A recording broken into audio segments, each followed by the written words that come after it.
I'm Nancy Goldstone, and I would like to welcome you to the 18th century. My new book is about Empress Maria Theresa, one of the most important and inspiring women rulers in history.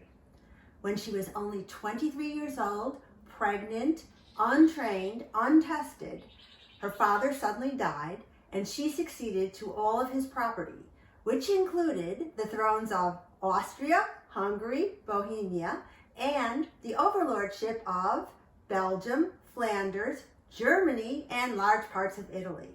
She's the only woman ever to inherit this vast Habsburg Empire in her own right. Of course, this being the 18th century, a time of rampant opportunism, the reaction to this from the other major European powers was that they immediately invaded her all at the same time from every direction on the grounds that as a woman, she was too weak to rule or to protect her own property, and they could just waltz in there and divvy up her lands and subjects amongst themselves. Guess how that worked out? Maria Theresa went on to rule for 4 decades. During that time, she made every decision. She chaired her own council. She read every report that passed her desk. And she did it all while having 16 children in 20 years. And we think we invented multitasking. In the Shadow of the Empress is also about three of her equally remarkable daughters. Artistic Maria Christina, who governed Belgium and Flanders and was targeted by the French Revolution as a result.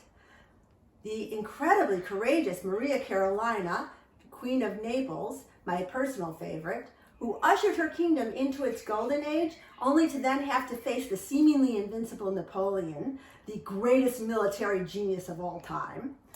And finally, the youngest, Marie Antoinette, the doomed Queen of France, perhaps the most famous princess in history, whose notoriety has successfully camouflaged the truth of her story for over 200 years. I've written many books about royalty, but this one takes the prize.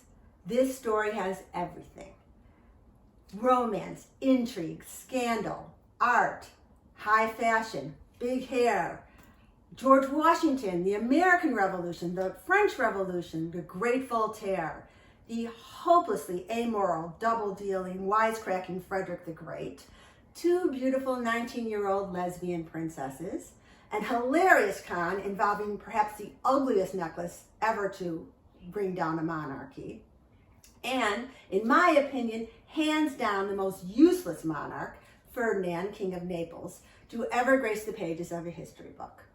When asked what he had done to improve his subjects' lives, Ferdinand thought about it and then said, "Nothing."